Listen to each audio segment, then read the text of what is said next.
না এক যুবক আল্লাহর রাসূলের কাছে অভিযোগ নিয়ে আসছিল যে আমি দুই হাতে কামাই, আমার আব্বা আমাকে বলা ব্যতীত দুই হাতে খরচ করে। আপনি যদি বাবাকে একটু বলে দিতেন। আল্লাহর রাসূল সাল্লাল্লাহু আলাইহি ওয়াসাল্লাম লোক পাঠাইছেন যে যাও এর বাবাকে ডেকে নিয়ে আসো। তো যে ডাকতে আসছে তো বলছে আল্লাহর রাসূল তোমাকে ডাকে। বলছে এই অবেলা? বলছে তা তো বলতে পারবো না। বলছে আল্লাহর রাসূলের কাছে কে আছে? বলছে কাউকে তো দেখি নাই, কিন্তু তোমার ছেলে বসা ছিল। তো বাপ যখন বাড়ির থেকে বাহির হইতেছেন তো বাপ বুঝা ফেলছেন কেন ডাকে অবেলা। ছেলে যখন বসা তো মনে মনে কবিতা আবৃত্তি করতেছিলেন, মনে মনে। না জিহ্বা হেলতে ছিল না ঠোঁট নড়তে ছিল।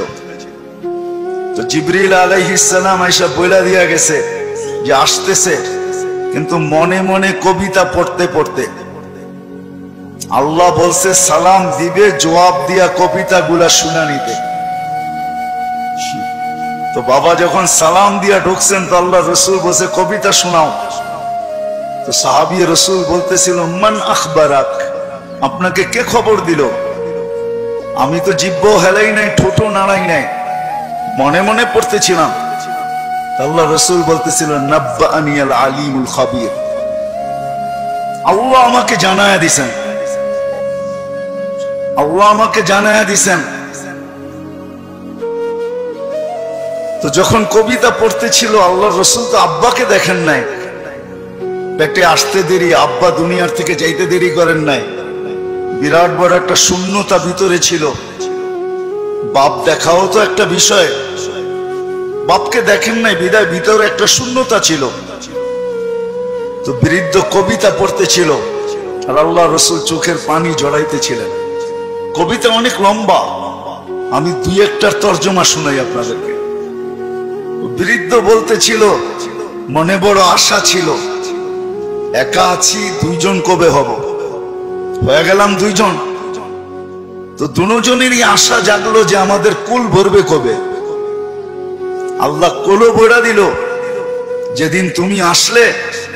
তো দুইজনই ভাবলাম যে আমাদের আর বাঁচার দরকার নাই, এখন বাঁচবো তো সন্তানের জন্যই বাঁচবো। সত্য এটাই, কিন্তু মা বাবা সন্তানের জন্যই বেঁচে থাকে, সন্তানের জন্য বেঁচে থাকে। আমরা তোমার জন্যই বাঁচতেছিলাম, আমরা বুড়া হইতেছিলাম, তুমি জওয়ান হইতেছিলা, আমার সবকিছু তোমার ভিতরে যেতেছিল। একদিন তুমি পায়ের উপরে দাঁড়ায় গেলা, কামাইতে শুরু করলাম, আমি বুড়া হইলাম। তো বাপের বড় আফসোস ছিল যে তুমি আমাকে বাপ না মনে করতে, একজন হিতাকাঙ্ক্ষীও তো ভাবতে পারতে। তুমি আজকে আল্লাহ রাসূলের কাছে আমার বিরুদ্ধে অভিযোগ দিলে। আল্লাহ রাসূল পুরা কবিতা শোনার পরে যুবকের কলার ধরে বলতেছিল কুম ওঠ, আনতা ওয়া মালুকা লি আবিকা, তুমি আর তোমার মাল তোমার বাপের, বাপের বিরুদ্ধে অভিযোগ। তো আমার প্রশ্ন যেটা ছিল যে দিন আমাদের জন্য কেন? আজকে যদিও আমরা ভাবি না, চিন্তা করি না যে দিন আল্লাহ আমাকে কেন দিলেন, দিনের পরিবেশ আমার জন্য কেন প্রয়োজন, কেন প্রয়োজন? সত্য এটাই, আপনি মানেন আর না মানেন, বোঝেন আর না বোঝেন, এটা কিন্তু আল্লাহর তৈরি, আল্লাহ তৈরি করছেন। কে তৈরি করছেন? এটা কার তৈরি করা? এটাও তো একটা মেশিন, মানব নামের মেশিন, ঠিক না? না মেশিন না? মেশিন তো। এটা যতগুলা কাজ একসাথে করতে পারে, দুনিয়ার কোন মেশিন মনে হয় এতগুলা কাজ একসাথে করতে পারে না, ঠিক না? এটাও তো মেশিন, এটার আল্লাহর অস্তিত্ব দেওয়া মেশিন। একটা ছোট প্রশ্ন আপনাদের কাছে আমার, সমস্ত মেশিন চালানোর জন্য যদি রীতিনীতি থাকতে পারে, তাহলে এই মেশিনটা চালানোর জন্য কি কোনো রীতিনীতি নাই? ওটা কার পক্ষ থেকে নির্ধারিত হবে? মেশিন যে তৈরি করে তার পক্ষ থেকে নির্ধারিত হয়, ঠিক না? আপনি স্বীকার না করতে পারেন, কিন্তু আমার কথা লেখা রাখেন, আপনি আর আমি জমিনে আসছি সাদা কাগজে সিগনেচার দিয়া।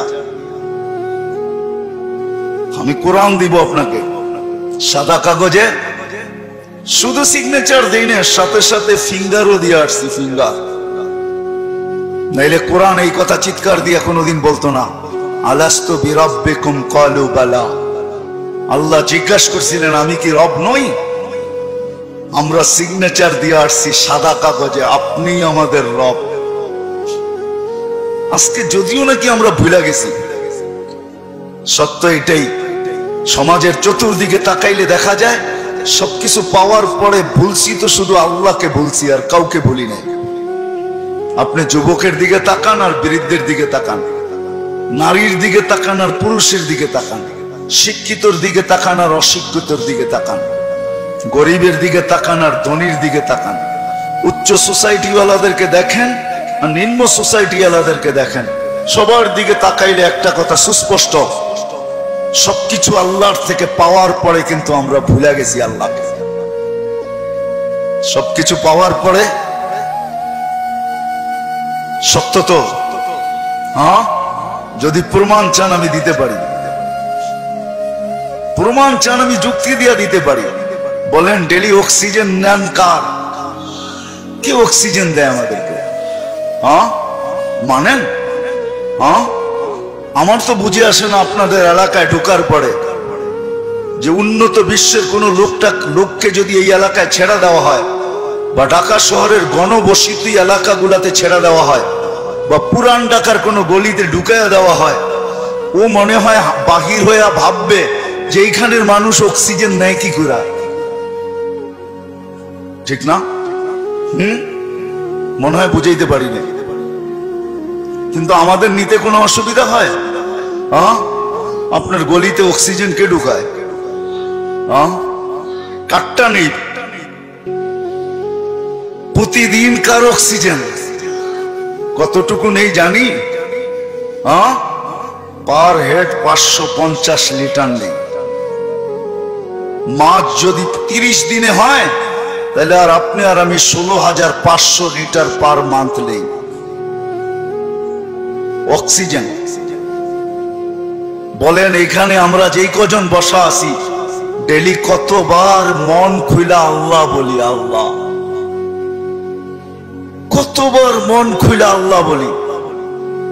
আল্লাহ যদি জিজ্ঞাসা করে তুই আমাকে এরকম করে ডাকিস কেন, তো আমি ভিতর থেকে যেন জবাব দিতে পারি, মালিক 24 ঘন্টা তোমার অক্সিজেন নেই, 1 টাকা বিলও তুমি নাও না।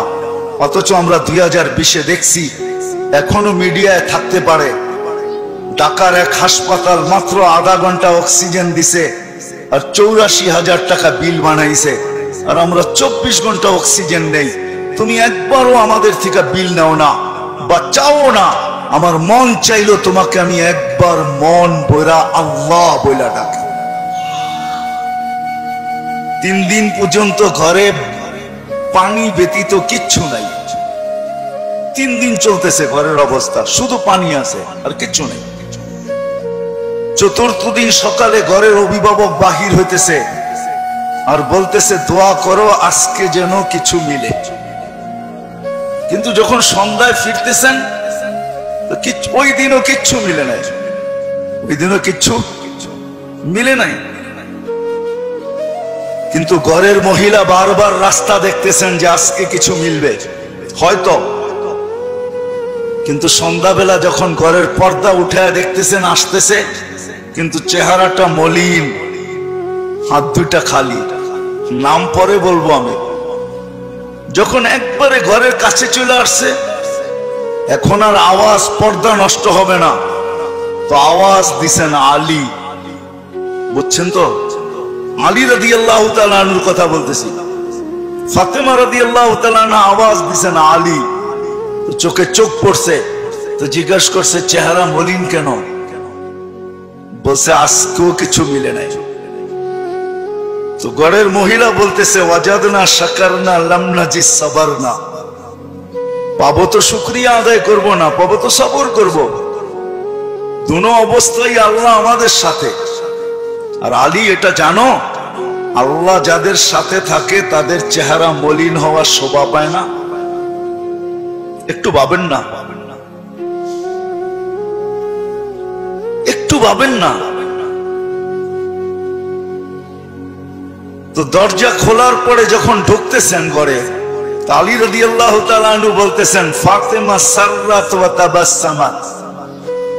ফাতেমা মুস্কি মুস্কি হাসতেছিল। চতুর্থ দিনের ক্ষুধার্ত। এটা ওই দিনের কাহিনী যেই দিন হাসান হোসাইনকে আল্লাহর রাসূল জিহ্বা চোষায়া খিদা নিবারণ করাইছেন। ওই দিনের কাহিনী বলতেছি আমি। কিন্তু স্বামী এমনি তো মনটা খারাপ, স্ত্রী মলম দিতেছেন, সেও যদি চেহারা খারাপ করে তাহলে চেহারাটা আরো ভাঙ্গা পড়বে, দিলে আরো ব্যথা পাবে।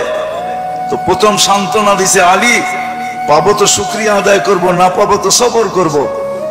দুনো অবস্থা আল্লাহ আমাদের সাথে। আমাদের জন্য শোভা পায় না যাদের সাথে আল্লাহ থাকে চেহারা মলিন হোক। স্বামী যখন ঘরে ঢুকতেছেন, আলী রাদিয়াল্লাহু তাআলা আনহু বলতেছে, ফাতেমা সাররাত ওয়া তাবাসসামাত। ফাতেমা মুস্কি মুস্কি হাসতেছিল, আমার আগমনে খুশিতে নাচতেছিল। আলী রাদিয়াল্লাহু তাআলা আনহু বলতেছেন, আমি আর নিজেকে ধরে রাখতে পারি নাই, তো আমি কাঁধে হাত রাইখা দোয়া দিতেছিলাম, রহিমাল্লাহ, আল্লাহ তোমার উপরে রহমত নাযিল করো। বলেন এই সম্পর্কটা কতটুকু সুখী।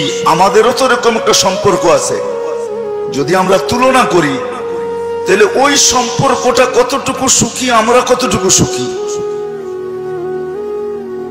আমি কিন্তু অনেকগুলা জিনিস দেখায় বুঝাইতে চাইতেছি। এজন্যই আমার কথা শুরুটা ছিল যে একক শ্রেষ্ঠ মানুষ, যেটা সৃষ্টির ভিতরে সবচেয়ে বড় সেরা, এই মানুষটার ভাবা উচিত যে আল্লাহ দিন আমাকে কেন দিলেন, দিনের পরিবেশ আমার জন্য কেন প্রয়োজন, আর কোন সৃষ্টির জন্য দিনের পরিবেশ নাই কেন। এটা ভাবা উচিত, চিন্তা করা উচিত। আমি কয়েকটা উদাহরণ দিলাম, হাজারও দেওয়া যাবে। অথচ মুসা আলাইহিস সালাম আল্লাহকে জিজ্ঞাসা করছেন, আমার জান্নাতের বন্ধুকে? তা আল্লাহ বলে কসাই।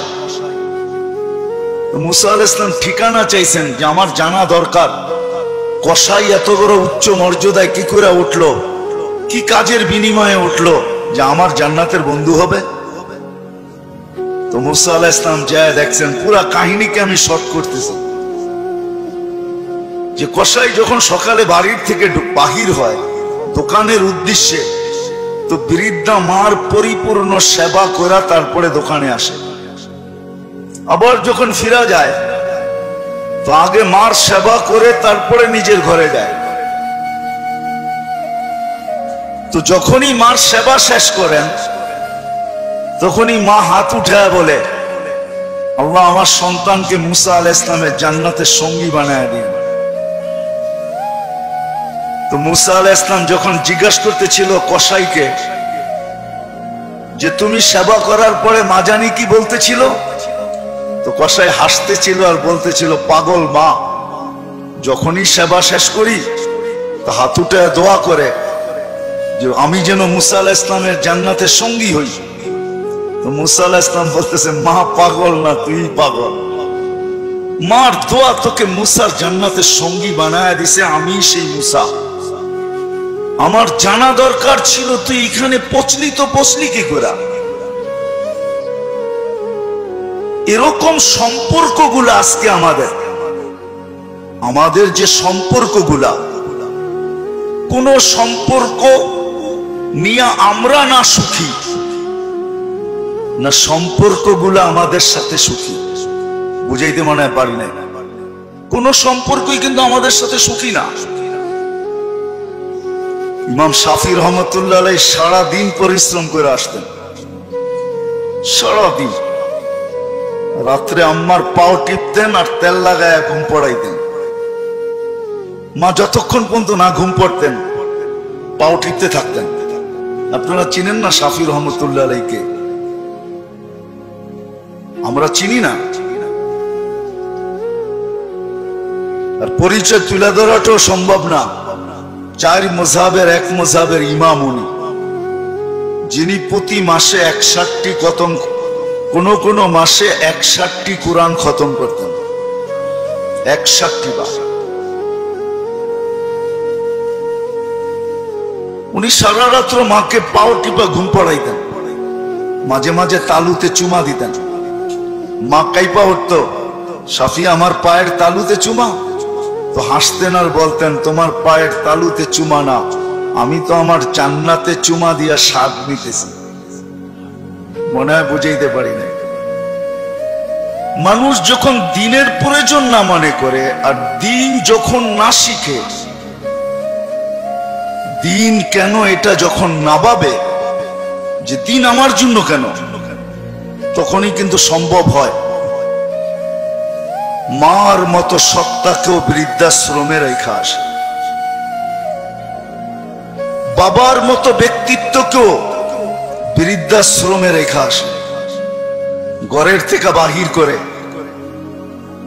নিজে তো খাটে থাকে, কিন্তু বাবা মাকে গাড়ির গ্যারেজের ভিতরে থাকতে বাধ্য করে।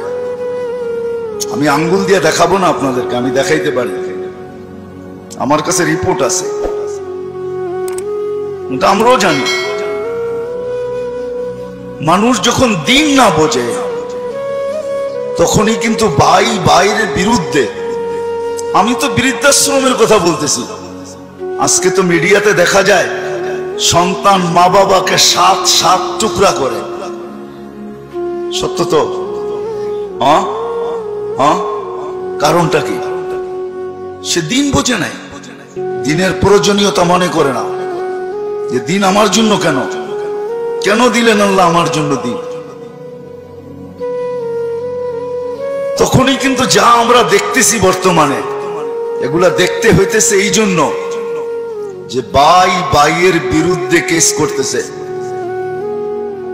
সিভিল কেস কিন্তু সমস্ত আপনজনের বিরুদ্ধে, প্রতিবেশীর বিরুদ্ধে খুব কম, আপনজনের বিরুদ্ধেই সিভিল কেস, জায়গা জমিন কেস সবচেয়ে বেশি। আপনি 80% কেন 90% পাবেন।